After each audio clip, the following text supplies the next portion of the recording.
이 땅에서 오르면서 잘 되는 복이라는 제목으로 같이 생각하겠습니다. 오늘은 어버이날이면서 또 우리 교회에서는 어버이 공경주일로 지키는 그런 주일이죠. 부모를 공경한다, 효도한다라고 하는 것은 그래도 아직까지는 어떤 면에서 이 세상에서도 중요한 사람됨의 큰 도리 중에 하나죠. 그래도 여기까지는 아직 완전히 무너지진 않았다, 전 세계적으로. 근데 우리 믿는 구원받은 우리 성도들에게는요, 단순한 어떤 그런 정도 이상 훨씬 더 영적인 원칙이 있는 그런 명령이 바로 부모에 대한 공경, 효도에 대한 말씀입니다. 우리 인생 살아가는 대부분이 인간관계로 이어지게 되죠. 직장 일도 하고 여러 가지 과학자가 발명도 하고 나름 여러 가지 일들을 합니다. 근데 그 대부분의 인생의 문제는 사람 관계에 의해서 이루어지게 되죠. 사람들 그 중심으로 모든 것이 진행된다는 거죠. 근데 그 많은 인간관계에 있어서 제일 첫 번째 인간관계가 바로 부모, 특별히 어머니와의 관계로 시작하죠. 첫 인간관계, 부모. 이 첫 번째 인간관계가 잘못되고 이게 바르지 않고 다른 인간관계를 잘 맺는다라고 하는 것은 사실은 쉽지 않습니다. 그래서 이건 대단히 중요한 관계이고 마땅한 관계로 성경은 그렇게 말씀을 하고 있는 거죠. 사람이나 짐승이나 어미가 자기 새끼를 사랑하는 모성애는 똑같습니다. 곰 같은 경우는 얼마나 모성애가 큰지요, 사람하고 비슷하다는 그런 이야기도 있죠. 그만큼 모성애가 강하다는 거죠. 그런데 이 짐승의 모성애는 한계가 있습니다. 짐승은 자기 새끼를 어릴 때만 사랑하죠. 새끼가 자라가지고 스스로 좀 더 크고 그러면 더 이상 돌보지 않습니다. 새끼도 마찬가지입니다. 어릴 때만 어머니 공문이 꼭꼭 쫄쫄 돌아다니죠. 근데 성장하고 나면요, 어디론가 떠나버립니다. 그리고 그 후에는 말 그대로 지 의미도 몰라봅니다. 근데 사람은 달라요. 우리 어머니들은 어때요? 자식을 끝까지 사랑하죠. 80 넘은 어머니가 60된 자식을 걱정하고, 그건 제가 봐도 분명합니다. 끝까지 사랑하죠. 짐승이나 사람이나 어미가 새끼를 사랑하는 것은 다 똑같아요. 새끼는 다 사랑하는데 새끼가 부모를 돌보는 것은 짐승에게는 없고 사람에게만 있습니다. 새끼는 부모를 안 돌봅니다. 근데 어느 시대였는지 부모가 자식을 사랑하는 데는 참 대단한 열심이 있어요. 근데 자식이 부모를 돌보고 공경하는 것은 갈수록 비교가 됩니다. 이전만 솔직히 말하면 갖지 못한 그런 모습이 되죠. 가정에서 자녀들에 대한 관심은 엄청 높죠. 근데 어른들, 부모의 관심은 사실은 그렇게 높지는 않습니다. 부모에 대해서 돈을 쓰는 것, 자식에 돈을 쓰는 것, 그건 하늘과 땅 차이 아닙니까? 자식들이 사달라 그러면요, 그게 좀 가정경제 부담이 되어도 어떨 때 몇십만 원 되어도 덜컥 사주는 경우가 있어요. 근데 부모를 위해서 뭘 할 때는 이 몇만 원을 쓸 때 어떨 때는 주저하거나 고민하는 그런 모습이 우리의 현실일 수 있습니다. 우리 시중의 책도 자녀 교육 흘러 넘칩니다. 자녀 교육 전문가 흘러 넘쳐요. TV에 나오는 사람 다 자녀 교육 이야기만 해요. 전문가도 흘러 넘칩니다. 근데 어떻게 부모에게 효도할 것인가에 대한 책은 별로 많지 않아요. 실제로 가봐도 마찬가지입니다. 그리고 그런 전문가 별로 없어요. 효 전문가, 부모 공경 전문가, TV에 그런 사람 나와서 이야기하는 거 우리가 들어봅니까? 별로 못 들어봅니다. 십계명에서 내 부모를 공경하라 계명은 있어요. 근데 내 자녀를 사랑하라는 계명은 없습니다. 왜요? 계명 안 해도 자녀는 사랑하기 때문입니다. 그래서 그런 계명은 없는 겁니다. 우리 대부분 핸드폰에 어때요? 자녀들 사진은 흘러 넘칩니다. 깔깔거리고 웃고 어릴 때부터 어떤 사람은 성장 과정을 다. 근데 부모님의 사진은 우리 핸드폰에 몇 장 있을까? 거의 없거나 있어야 그냥 몇 장 있는 아마 그런 정도. 그게 사실은 대부분의 우리의 모습이죠. 여러분, 이스라엘 그 율법에는요, 돌로 쳐 죽이라고 하는 엄청 강한 명령이죠. 돌로 쳐 죽이는 그런 죄가 3가지가 나옵니다. 첫 번째는요, 안식일 범하는 죄입니다. 두 번째는 간음하는 죄입니다. 세 번째가 부모를 거역하는 죄입니다. 이 3가지는 돌로 쳐 죽이라고 그랬어요. 근데 성경을 보면은 민수기에 보면요, 안식을 범해서 일했던 한 남자를 돌로 쳐 죽이는 예가 실제로 나옵니다. 요한복음에 보면 우리가 잘 아는 것처럼 간음한 여인을 동네 사람들이 불러와가지고 돌로 쳐 죽이려고 할 때 예수님이 나타나셔서 너들 중에 죄 없는 자가 돌로 쳐라. 그러니까 다 도망갔던 거 기록하죠. 가늠한 여인을 실제로 돌로 쳐 죽이려고 데려왔던 그런 성경의 기록이 있다는 겁니다. 근데 성경 어디에도요, 부모를 거역했다고 돌로 쳐 죽인, 자식을 쳐 죽인 성경의 기록은 없습니다. 이것은 부모를 거역하는 자녀들이 없어서 그럴까? 다 자식들이 효자가 되고 그래서 그게 없을까? 가늠한 여인이 없고 안식일을 범한 사람이 없어서 그런 게 아니라 그래 나타났는데 이런 사람이 없어 그런가? 그건 아니죠. 실제로 가정마다 부모를 거역하는 자녀나 또는 우리 당자의 비유처럼요, 페류나 같은 둘째 아들은 그런 아들이죠. 가정마다 그런 자녀는 있을 수 있습니다. 근데 어떤 부모도 어때요? 내 자녀가 부모를 건육하고 또는 폐륜 짓을 한다고 해서 그것을 밝히고, 성경에 보면 성문 앞에 와서 장로들을 불러놓고 돌을 던지라 그래, 죽이라 그랬거든요.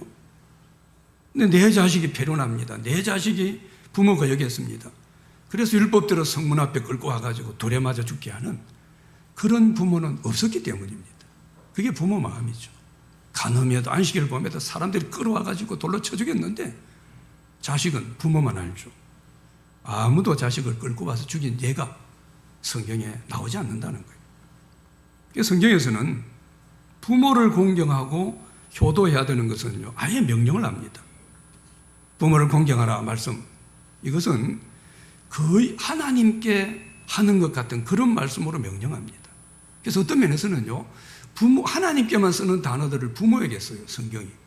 우리가 하는 공경하라, 이 말이 성경에 4번 나옵니다. 공경. 근데 공경하라 4번 나오는데 2번은 하나님께, 2번은 부모에게. 거의 뭐 하나님과 비슷하게 이야기하죠. 성경에서 하나님에 대한 제일 많이 나오는 명령이 경외입니다. 하나님 경외하라. 근데 부모에 대해서도 부모를 경외하라 라고 명령합니다. 레위기 19장 3절에 보면요, 너희 각 사람은 부모를 경외하고 나의 안식일을 지켜라. 나는 너희 하나님 여호와니라. 부모를 경외하라. 그러니까 부모에 대한 경외라는 단어를 쓰고 있다는 거죠. 거의 하나님에게처럼 비슷하게 그렇게 이야기를 합니다. 신명기 27장에 가면요, 저주 십계명이라고 하는 이런 사람은, 이런 행동을 하는 사람은 저주받을 것이다. 12가지가 이야기가 나와요. 그러면서 12가지 이야기하면서 이렇게 하는 사람은 저주를 받는다. 그러면서 일반 백성들에게 아멘으로 하답할지니라 강요를 합니다. 이러면 저주받는다. 그럼 너들은 아멘하라. 강요를 해요. 첫 번째 저주가 뭐냐면요, 신명기 20장 15절에 나옵니다. 장색의 손으로 조각하였거나 부어 만든 우상은 여호와께 가정하니 그것을 만들어 은밀히 세우는 자는 저주를 받을 것이라 할 것이요, 모든 백성은 대답하여 말하되 아멘할지니라. 우상 숭배입니다. 우상 숭배하면 저주받는다. 너들 아멘해. 그래요. 2번째 저주가 있습니다. 그게 16절에 나옵니다. 부모를 경홀히 여기는 자가 저주받는다는 거죠. 그의 부모를 경홀히 여기는 자는 저주를 받을 것이라 할 것이요, 모든 백성은 아멘할지니라. 부모를 경홀히 여긴다는 건 가볍게 여기는 거예요. 부모님한테 무게가 없어요. 가벼워요. 생각도 별로 안 합니다. 이런 사람들은 뭐예요? 저주를 받을 것이라. 너들 모두는 아멘할지니라. 그렇게 말씀하죠. 이 저주받을 것을 말씀하고는 모든 백성들에게 아멘하라 명령하는 거예요. 아멘은 뭡니까? 그대로 알겠습니다. 지키겠습니다. 이게 대해서 분명히 응답하게 하고 있죠. 오늘 보면 1절도 보십시오. 자녀들아 주 안에서 너희 부모에게 순종하라. 이것이 옳으니라 선포하고 있습니다. 자식은 부모를 순종하고 공경해야 한다. 이 명령합니다. 그래서 이것을 공경하고 순종하라라고 하면서 이것은 옳은 일이다 라고 지금 말씀하는 거예요. 이건 무슨 이의나 변론이나 전 이래서 못합니다, 이런 말을 아예 차단시키는 겁니다. 저 이런 부모는 안 됩니다. 난 우리 부모는 예외입니다. 아예 차단시키는 거예요. 부모를 공경하는 것이 옳으니라 라고 말씀해요. 다른 말 하지 말라는 겁니다. 무슨 다른 이야기가 필요 없다는 거예요. 아멘 할지니라 똑같은 이야기입니다. 무엇을 받고 있습니다. 우리가 부모를 공경하는 이유는요, 다른 데 있지 않습니다. 부모에게 뭘 바라서가 아니고 그것이 옳기 때문이 아닙니다. 칼 바르트라고 하는 신학자는 자녀가 부모에게 순종하는 것은 창조의 질서다라고 했습니다. 하나님의 질서입니다. 효도는 뭡니까? 내가 효자가 되고 싶어서가 아니라 하나님이 만드신 창조의 질서가 바로 효도하는 것, 부모를 공경하는 것이다라는 거예요. 이게 뭐 복받기 위해서, 유산 물려받기 위해서, 또는 우리 부모는 항상 옳고 부모는 존경받을 만한 내 부모는 그런 분이라서 그래서 순종하는 게 아니라는 거예요. 이건 창조의 원리입니다.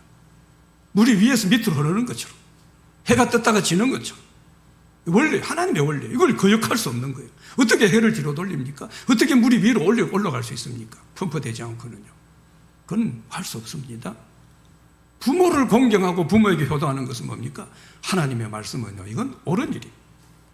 이건 어떻게 거스를 수 없는 하나님의 창조 원리라는 거예요. 바로 오늘 말씀에서 부모를 공경하라, 효도하라, 이 땅에서 옳은 것이다. 그러면서 또 하나 더 붙입니다. 이 땅에서 잘 되는 것이다 라고 말합니다. 여러분, 이 땅에서 어때요? 이 세상에서죠, 옳게는 살지만 옳아요. 참 옳게 삽니다. 근데 잘 되지 못하는 사람이 있어요. 잘 되지 못해요. 반대로요, 이 땅에 잘 됩니다. 막 성공하고 출세도 해요. 근데 옳지 않은 사람이 있어요. 참 나쁜 사람들, 돈만 벌지. 이 둘 다 진정한 복은 아닙니다. 둘 다 진정한 복은 아니에요. 옳은 삶을 살면서 이 땅에서 잘 되는 복, 옳으면서 잘 되는 복을 누리는 것, 이게 부모를 공경할 때 누리는 복으로 지금 하나님께서 말씀을 하고 있는 거예요. 우린 이 복을 사모해야 됩니다. 여러분, 세상에 성공한 사람들 보면요, 그들에게 뭐 이런 부족한 점이 있습니다. 뭐 많이 배우지 못했거나 재주가 없거나 여건이 좋지 못, 다 뭔가 문제가 있어요. 근데 거의 대부분 성공한 사람들을 통계낸 그런 통계에 보면요, 거의 대부분이 효자라는 통계가 실제로 있습니다. 어떤 분은, 우리가 알기처럼 이스라엘 나라 유대인들이죠. 지금도 얼마나 강해요. 노벨상이 몇 프로, 미국에 가면 거의 대부분의 뭐 금융권부터 해서 모든 뭐 교수 자리, 거의 대부분 지금도 유대인들이 차고, 통계는 엄청납니다. 1, 20%가 아니에요. 어떤 경우는 4, 50% 되는 경우 있습니다. 전 세계 어떤 것들은. 왜 이들이 강한가? 어떤 분이 이야기할 그들의 부모 공경에 있다라고 설명합니다. 그들이 보면 십계명 말씀, 이 말씀을 중심으로 부모를 공경하는 것을 아주 중요하게 그렇게 생각하고 있는 거죠. 오늘 우리가 어버이 주일 예배를 드리면서 우리 하나님 땅에서 오르면서 잘되게 하는 이 복, 이게 진짜 복입니다. 이 복을 누리게 하는 이 명령에 우리가 주의 음성을 귀하게 듣는 시간 되기 바랍니다. 누구나 오늘 흔히 말하는 부모를 공경하라, 효도하라, 누구나 다 부담스럽고 어쩌면 부끄러운 그런 부담이 되는 설교일 수 있습니다만은 겸손하게 하나님의 음성으로 듣는 우리가 될 수 있기를 바랍니다. 자, 첫 번째, 우리가 부모를 공경하는 것은 우리가 하나님 앞에서 성도다운 성도가 되는 필수 과정이라는 사실을 먼저 우리가 기억해야 됩니다. 순종하라라고 했거든요. 이 순종이라는 말은 원어상 의미는 복종이라는 의미입니다. 복종과 순종은 조금 다르잖아요. 원어의 의미는요, 사실은 그 뉘앙스가 복종이라는 의미가 더 가깝다는 거예요. 아랫사람이 어떤 권위 있는 윗사람을 대하는 자세, 이게 순종, 복종입니다. 그러니까 이 자식이 부모를 대하는 관계라는 건 뭡니까? 뭐 흔히 말하는 상호 이해주의, 뭐 이해가 되니까 주고받는, 흔히 말하는 평등의 관계가 아니라는 겁니다. 성경은 그렇게 가르칩니다. 상하의 관계입니다. 위와 아래와의 관계, 그렇게 말씀합니다. 그러면서 또 2절에 뭐라고 이어져요? 부모를 공경하라라고 했죠. 공경. 부모에 대한 중요한 성경 단어는 공경입니다. 공경이란 말은요, 이 히브리 말로는 가베드라고 우리 많이 듣죠. 가베드. 무겁다는 말이에요. 무겁게 여긴다. 부모를 무겁게 좀 여기는 거예요. 얼마나 요즘 부모가 가볍습니까? 자식은 이리 무거운데 얼마나 가벼워요. 부모를 무겁게 좀 여겨야 된다. 헬라어 의미는 공경하란 이 말은요, 높은 가격을 매기고 가치 있게 여긴다. 이게 공경이라는 히브리와 헬라 말입니다. 성경에 보면 공경과 존귀를 같은 원어를 쓰고 있습니다. 하나님께 올리는 영광과 존귀, 이와 똑같은 존귀와 공경을 부모님께 돌려야 된다라고 말씀하는 거예요. 이건요, 엄청난 명령입니다. 그러니까 부모에 대한 명령은 시시한 다른 어떤 명령과 다른 그런 명령을 가지고 이야기해요. 하나님은 부모에게 권위를 주셨습니다. 부모에게 권위를 주는데 이건요, 부모가 가지고 있는 인격적인 자질 때문에 준 권위가 아닙니다. 그러니까 쉽게 말하면 내가 존경할 만한 요소가 있는 나한테 잘해주는 부모이기 때문에 그래서 주어진 권위가 아니라는 거예요. 이건 하나님의 질서상 주신, 하나님 만드신 그 질서를 지키기 위해 주신 그런 권위가 바로 부모의 권위입니다. 또는 우리가 이해가 안 되는 부모가 있어요. 너무 심한 부모도 있습니다. 제가 청년들을 오랫동안 사역하고 오랫동안 청년들을 많이 만났기 때문에요, 그들이 가지고 있는 아픔들을 들을 때 부모에 대한 아픔들이 몇 프로입니다. 제가 들으면서 공감 100% 하는 일. 어떻게 저런 아버지가 있어? 어떻게 저런 어머니가 있어? 너무 많았어요. 가슴이 아팠고. 도저히 어떻게 저런 부모가 어떻게 있을 수 있나? 이런 모습이 많습니다. 이런 부모가 우리에게도 그럴 수가 있어요. 그래서 우리는 어때요? 이런 부모도 그럼 공경하고 효도해야 되는가? 이 질문을 우리가 하게 됩니다. 이런 부모조차 효도해야 되는가? 근데 이 말은 어떤 의미냐면요. 우리가 부모를 공경하는 것은 부모의 책임인가 아니면 자녀의 책임인가? 이 질문을 던지기. 또 다른 의미는요. 우리가 부모를 공경하는 것은 부모에게 속한 일인가 아니면 자녀에게 속한 일인가? 이 질문입니다. 그게 결국 무슨 말이에요? 공경을 받을 만한 자격이 있는 부모가 먼저인가? 내가 공경받을 만한 부모가 되는 그런 자격을 가지는 게 먼저인가? 아니면 공경하는 자녀가 되는 것이 먼저인가? 이 질문입니다. 성경은 어디다 이야기합니까? 부모의 조건을 이야기하지 않습니다. 성경 뭐라 그래요? 내 부모를 공경하라고 했지 내 어떤 부모를 공경하라. 그러니까 좋은 부모, 존경할 만한 부모, 너게 잘해주는 그런 부모를 공경하라 말하잖아요. 그냥 부모를 공경하는 거. 그 부모 중에는 이해가 되지 않는 부모, 말도 안 되는 그런 부모도 있습니다. 부모는 어때요? 그의 인격이나 성품 때문에 섬겨야 되는 게 아닙니다. 부모는 그 위치 때문에 섬기는 겁니다. 우리는 그의 성품이나 그의 인격 때문에 부모가 섬겨도 되고 안 섬겨도 되는 거 생각합니다. 그건 창조, 우리가 거듭난 구원받은 사람에게는 대단히 잘못된 그런 모습입니다. 그 위치 때문에 하나님이 신 것이 내 생명이 땅에 오게 한 부모라고 하는 위치 때문에는 공경해야 된다는 거예요. 자, 그러면서 부모에서요, 부모 공경에서 중요한 한 가지 수식어를 덧붙이죠. 뭡니까? 주 안에서입니다. 그래서 우리 믿는 사람들이 여러 가지 많은 복합적인 이야기를 주 안에 씁니다. 주 안에서 너희 부모를 공경하라라고 했거든요. 주 안이란 말은 뭡니까? 너희들이 주 안에 있으니까. 너희들이 예수 믿고 주님 안에 있고 주님께 속한 그런 사람이라면, 구원받은 사람이라면 이런 말입니다. 부모 공경은 가장 기본적이고 보편적인 그런 일륜이기도 하지만 그보다 먼저 하나님께 구원받은 성도라고 한다면 주 안에서 마땅히 지켜야 될 의무라는 거죠. 다른 말로 하면 사람이 육신의 부모를 공경하는 것은 바로 하나님 앞에서 내 신앙의 자세를 잘 지키는 것과 직결된다는 겁니다. 여러분, 성경은 이런 부분을요, 여러 부분에서 가르칩니다. 대표적인 유명한 구절 중에 하나가 레위기 19장 32절입니다. 이런 말씀이죠. 너는 샌머리 앞에 일어서고 노인의 얼굴을 공경하며 내 하나님을 경외하라. 나는 여호와니라. 나는 여호와니라. 이런 말 자주 나오죠. 딱 무엇을 내가 하나님이야? 그러면서 뭐라고 하는 거예요? 샌머리 앞에 노인의 얼굴, 어른 앞에 어른을 공경하라는 거예요. 그리고 어떻게 하라고요? 내 하나님을 경외하라. 어른을 공경하고 샘머리 앞에 머리를 숙이고 그리고 내 하나님을 공경하라. 나 너 하나님이야? 말씀하는 거예요. 어른들을 함부로 하지 마라 이 말입니다. 어른을 공경할 줄 아는 것, 이게 하나님 경외하는 것과 직결된다는 말입니다. 이건요, 조금만 생각해 봐도 지극히 당연한 말씀입니다. 사람이 하나님을 경외한다라고 하는 것은 눈에 안 보이는 일입니다. 하나님 눈에 안 보입니다. 보이지 않는 대상을 섬기는 것. 이것은 내 위에 높은 존재가 있다는 걸 인식하는 거예요. 그리고 그 높은 분 앞에 나를 낮춘다는 겁니다. 근데 모든 사람은 본성적으로 싫어해요. 죄 때문입니다. 자기에게 명령 내리고 자기를 제한하고 내가 누군가 밑에 있는 거 누구나 다 싫어해요.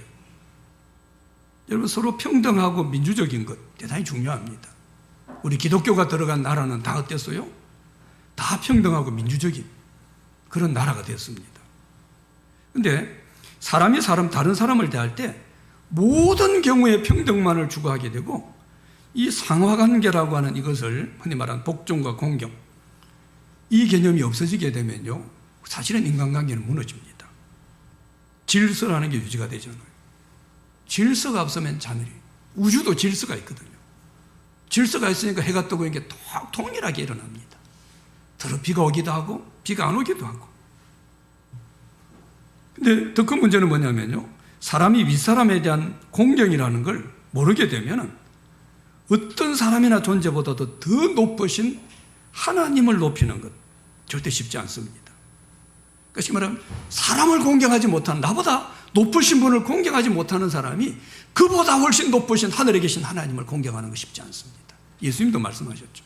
보이지도 않는 사람에 대해서는 이게 보이지 않는 하나님께 너 어떻게 하겠느냐? 그런 말씀이 있죠. 학교에서 선생님 존경하는 법 못 배운 학생들, 학교에서 못 배웠어.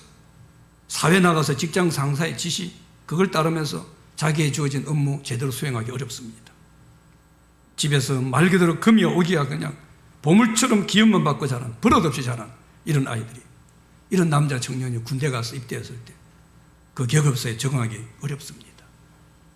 쉽게 거기에 적응 못한다는 거예요. 그렇다면 어때요?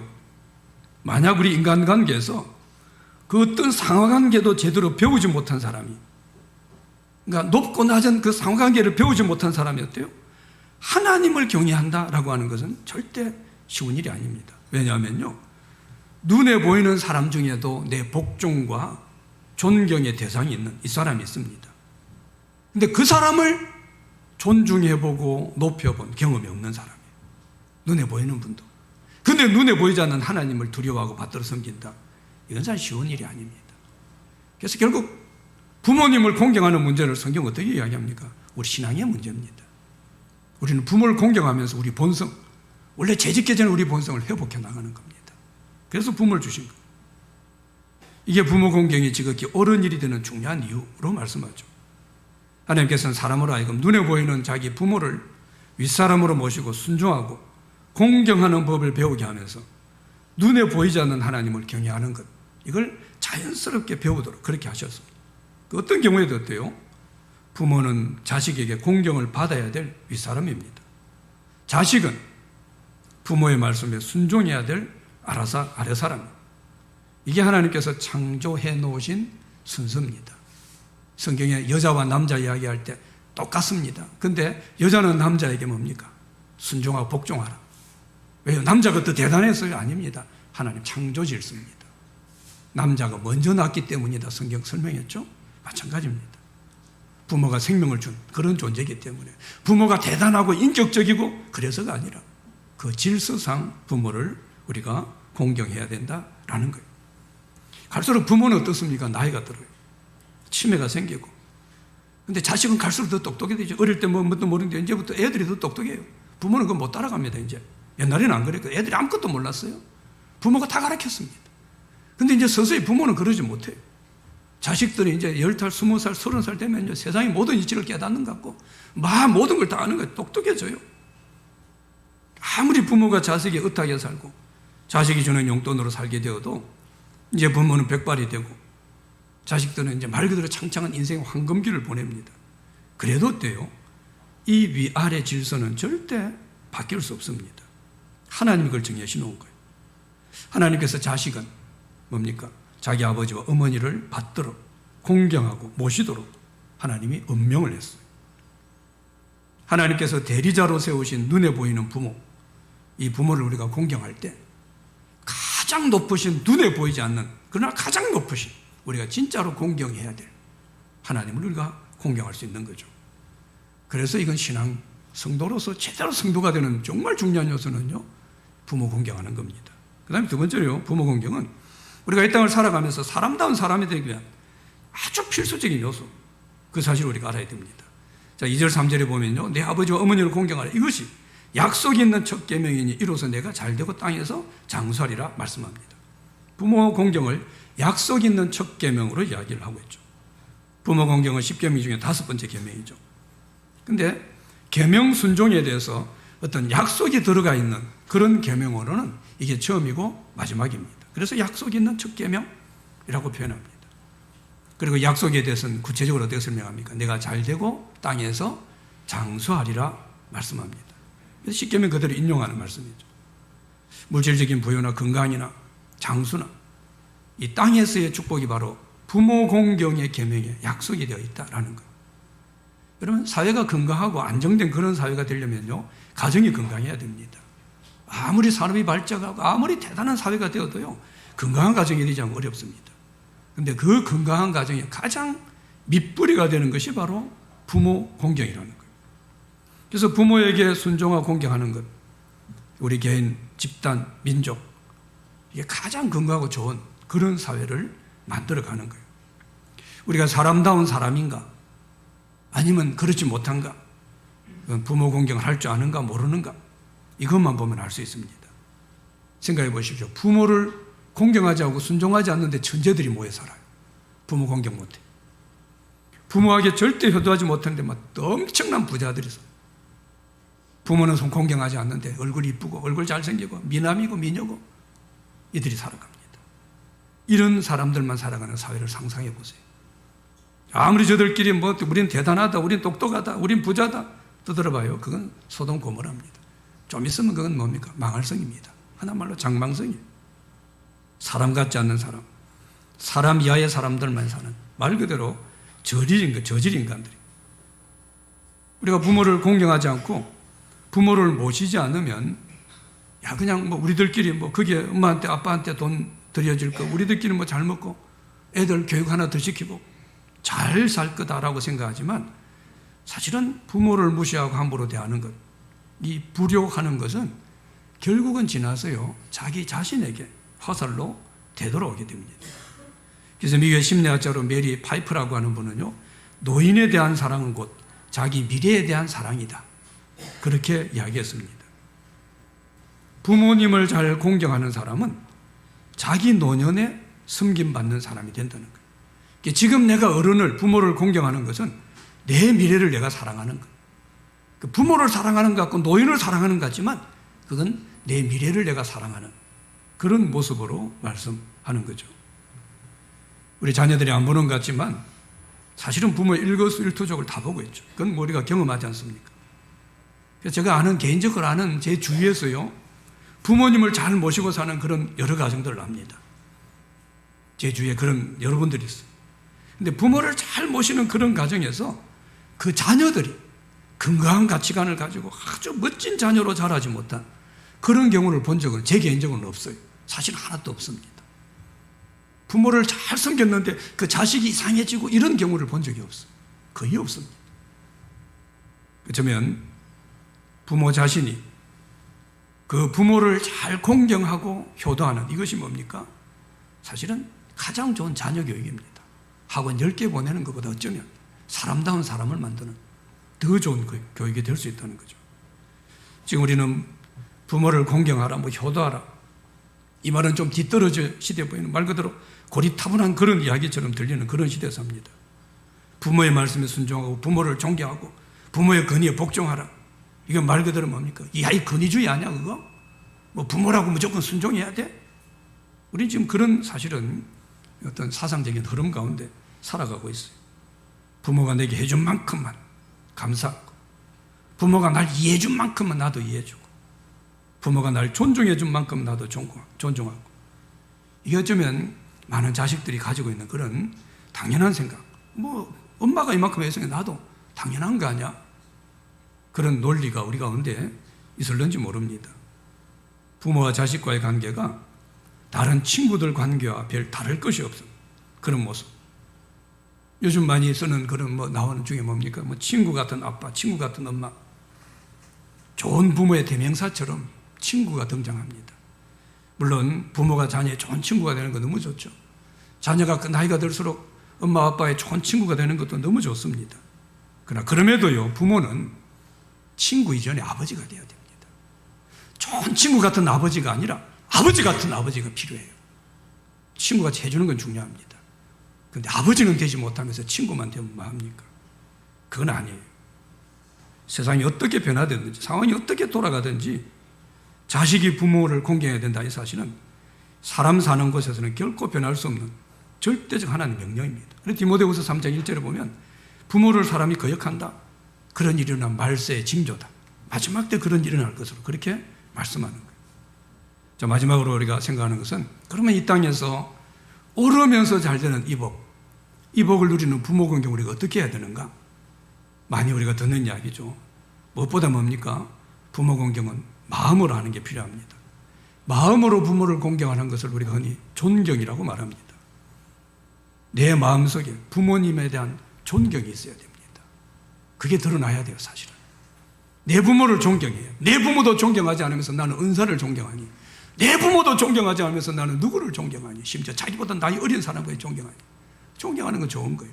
근데 자기 부모는 존경하지 않으면서 잘못된 겁니다. 부모를 공경해야 그 다음에 다른 공경이 있을 수 있습니다. 두 번째로 우리가 부모 공경하는 데는요, 말과 태도가 대단히 중요합니다. 정말로 부모를 존경하는 사람들은 말이 다릅니다. 태도가 다릅니다. 함부로 하지 않습니다. 어떤 사람은 부모에게 말을 막 함부로 하는 사람이 있어요. 특별히 막 나이가 드신 부모님에게, 이제 나이들이 힘도 없어 연약합니다. 막 함부로 말합니다. 부모한테. 대단히 불효입니다. 부모님들은 우리 말 한마디에 크게 상처를 입을 수도 있고 말 한마디에 엄청난 큰 위로를 받을 수도 있습니다. 그리고 우리가 부모님을 공경하려면요, 순종하는 행동이 필요합니다. 아무리 마음으로 부모님을 존경하고 내 말 태도가 공경한다고 해도요, 정말 진정한 공경을 하려면 부모님 말씀에 순종하는 이 행동이 있어야 된다는 거예요. 그 다음 네 번째가 부모를 공경하는 데서 물질도 필요합니다. 성경에 내 물질이 있는 곳에 내 마음도 있다라고 했거든요. 부모님에게 물질을 쓰는 걸 보면 그 마음을 알 수 있습니다. 부모님의 육체의 필요를 채워드려야 된다는 거예요. 마지막으로 제일 중요한 게 영적으로 내 부모를 공경해드리는 겁니다. 부모의 육체를 또는 정신적으로 이걸 공경하는 것도 필요합니다. 그런데 그렇다고 다 한 게 아닙니다. 적어도 우리는요, 거듭난 사람들은 영적인 돌봄도 필요합니다. 신앙을 가지고 살아가도록 해드려야 돼요. 하나님 있는 믿음, 하늘나라에 대한 소망, 이걸 가지고 살아가는 것보다 더 복된 건 없습니다. 특별히 나이가 들수록요. 그래서 우리 부모 가운데 아직 믿음이 없는 분들은 믿음을 가지도록 힘을 다해 기도하고 복음을 전해야 됩니다. 그게 최고의 효도예요. 믿음 있는 부모들은요, 나이가 더 들어갈수록 믿음이 깊어지도록, 더 뜨거운 믿음이 되도록 힘써 기도하고 필요하다면 영적 도움도 주고 그렇게 해야 됩니다. 제가 이번 주 어버이 공경주일 설교를 준비하면서 영상을 몇 개 봤는데요, 이 한 영상을 보다가 참 마음이 울컥했어요. 내 혼자 좀 찔찔 짰습니다. 마음이 울컥하더라고요. 이 영상을 한번 같이 봤으면 좋겠다. 길지 않은 영상, 한 3분 얼마 되는 짧은 영상입니다. 먼저 한번 어디 광고에 나왔던 그런 영상 같은데요, 같이 잠깐 보고 마무리하겠습니다. 같이 보여주십시오. 영상. 청승이 아빠, 진영이 아빠. 항상 미안해요.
청승이 아빠, 신영동. 난 신왕철 아빠 신현기. 이영근입니다. 큰아들이. 저 영우 아버지 되는 사람입니다. 조유섭 아빠. 진영이 아빠, 성함은 김성보. 생각나지요. 그 아들, 딸 만났다고 아들 가졌는데 요번에도 딸이 못 갈까 했는데 네 엄마와 아빠 동생한테 신경 써주고 이만고. 부모로서 이렇게 뭔가를 충분하게 해줘야 되는데 그런 것도 못 해주고 그래서 참 마음이 아픕니다. 아들이라는 것은 어느 누가 바꿀 수도 없는 것이고 크게 뭐 도와주지도 못했고 했는데 그들이 알아서 잘 커가지고. 계속 부족한 게 부모 마음 아닐까요? 죽는 순간까지. 제가 그런 마음으로 살고 있어요. 계속 부족한 거예요.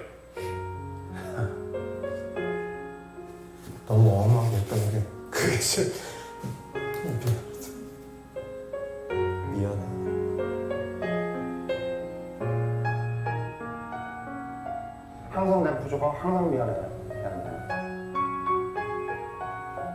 미안하다 참 모든 것이 부족하고 못 가르치고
자기 애들 뭐 좋아하는 것 할 때는 막 미소가 띄어오르다 그죠?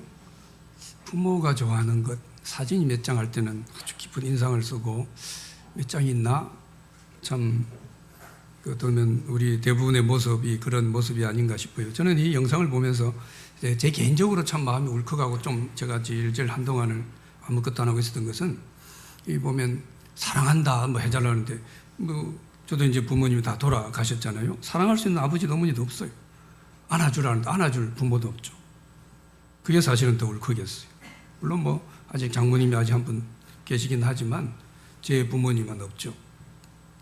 아마 우리 중에도 많은 분들은 저처럼 더 이상 이 땅에 부모가 계시지 않는 그런 분들이 지금 우리 성도도 제가 보니까 여러분이 계세요. 우리 젊은 사람들 가운데도 더 이상 부모가 없는 그런 분들도 여럿이 있어요. 그래서 이 땅에 아직까지 내 부모님이 계시다라고 하는 것은요, 너무 큰 복인 것 같아요. 이 땅에서 오르면서 잘 될 수 있는 복, 더 많이 받을 수 있는 기회가 있죠. 이게 얼마나 큰 복입니까? 자녀가 없는 생명은 있어도요, 부모가 없는 생명은 없습니다. 그래서 성경은 부모를 공경하라고 했죠. 어떤 부모를 공경하라? 어떤 조건도 달지 않고 있죠. 자녀들이 평생 부모를 통해 축복받았어요. 부모가 없었으면 어떻게 자녀들이 이런 모습이 있어요? 부모를 통해 축복받은 거예요. 이제 나이가 들고 약해진 부모들은 자녀들을 통해 축복을 받아야 된다. 이게 말씀하는 거죠. 요즘 좀 나이 드신 뭐 저보다도 좀 더 위에 계신, 저도 그럴 수 있나요? 더 위에 있는 그런 부모들은 평생 부모를 섬기고 자식 키우는데 모든 열정을 쏟았어요. 근데 이제 나이가 들어보니까 지금 부모들은 세상이 바뀌어버렸어요. 자녀들에게 뭔가 기대하기 어려워졌어요. 자녀들에게 부모를 복양하라.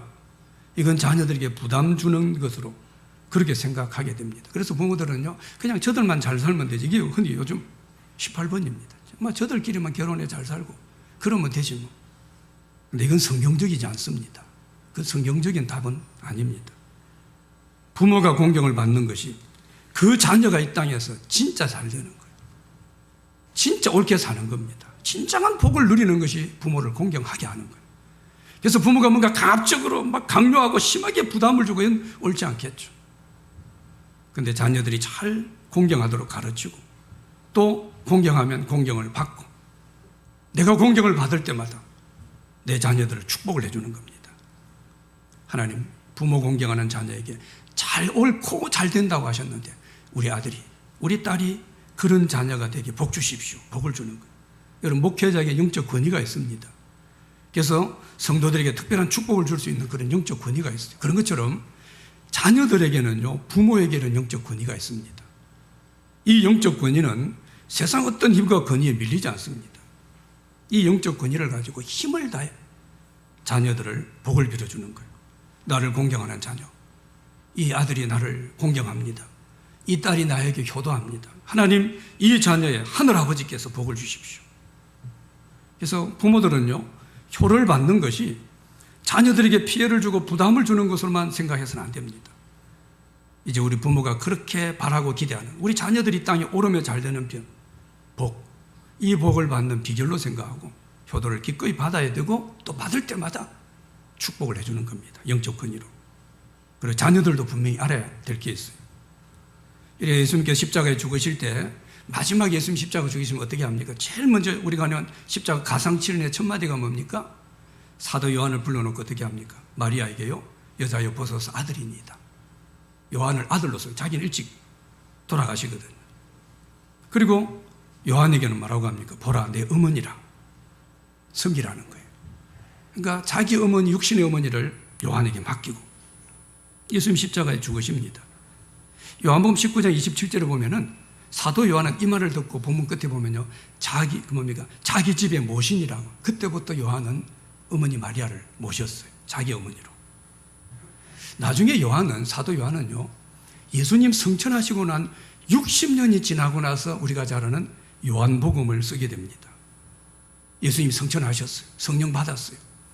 그때 어떻게 합니까? 베드로는 어떻게 했습니까? 막 지역을 다니면서 기적을 행하고 막 병든 자 일으키고 안전병 일으키고 교회를 세우고 3,000명, 5,000명 회개하는 역사. 베드로는 그런 역사를 나타냈어요. 얼마 뒤에 회심한 바울이라는 사도도 있죠. 사도 바울은 어때요? 1차, 2차, 3차 전도여행을 다니면서 유럽 전 지역에 교회를 개척하고 사역을 하고 기적을 행하고 이런 일을 행했습니다. 근데 요한은요, 예수님 어머니만 모시고 있었어요. 이제 나이도 들었고 힘도 없고 과부고 이 예수님 어머니를 몇 년인지 모르게 오랜 동안 힘을 다해 섬겼음을 알 수 있습니다. 사도 요한은 예수님이 엄청 큰 사랑을 받은 사람이에요. 예수님 옆에 누웠던 사람 아니에요. 예수님 십자가 돌아가실 때 마지막 가장 가까이서 지킨 제자가 요한입니다. 얼마나 그 속에 하나님의 은혜가 있을까요? 얼마나 그 속에 많은 영적 비밀이 있을까요? 엄청나게 많은 비밀이 있습니다. 근데 그는 60년을 아무것도 안 했습니다. 어머니만 모셨어요. 그리고 60년이 지나고 나서 사도 요한복음을 씁니다. 여러분, 요한복음은 어때요? 여기 얼마나 깊은 하나님의 비밀이 담겨 있는지 모릅니다. 사복음서 중에 마태마가 누가 세복음서하고 요한복음은 사복음서인데도 구분합니다. 제가 개인적으로 하나님을 깊이 만난 책이 요한복음입니다. 저는 이 책을 통해서 하나님을 깊이 만났습니다. 얼마나 깊은 은혜가 있는지 몰라요. 요한복음, 요한 1, 2, 3, 4, 요한계시록. 요한이 얼마나 주님과 깊은 교제를 나눴는가, 얼마나 깊은 하나님의 비밀을 깨달았는가를 잘 보여줍니다. 어떻게 요한이 이런 영적 깊은 은혜를 어디서 받았을까요? 그가 요한이 이 깊은 은혜를 받은 것이 어딜까요? 막 기적을 행하고 막 다니면서 복음을 전하고 교회 개척하고, 여기에서 그가 이런 은혜를 받은 것이 아니라 예수님의 어머니를 자기 어머니로 힘을 다해 섬기고 공경하면서 그 놀라운 은혜와 그 영적 놀라운 깊은 비밀들을 그는 거기서 깨닫고 발견한 겁니다. 우리가 부모를 공경하는 것은요, 마땅히 해야 될 일이에요. 마땅한 일이에요. 그런데 적어도 우리 그리스도인들에게는 하나님의 놀라운 깊은 은혜를 받는, 하나님의 깊은 영적 비밀을, 누구도 알 수 없는 은혜를 받는 그 비밀이 부모를 공경하는 여기에 있다라는 거예요. 이게 요한이 너무 잘 보여줍니다. 여기에서 이 땅에서 오르며 잘 되는 그런 복을 누리게 되죠. 부모를 공경하고 효도하는 그런 우리 성도들이 되어서 정말 성도 같은 성도가 되고 사람 같은 사람, 그런 우리가 삶을 살아가고, 그러면서 하나님 약속하신 이 땅에서 오르면서 잘 되는 이 복을 누리는 우리 모두가 되시기를 주님의 이름으로 축복합니다. 하나님 아버지,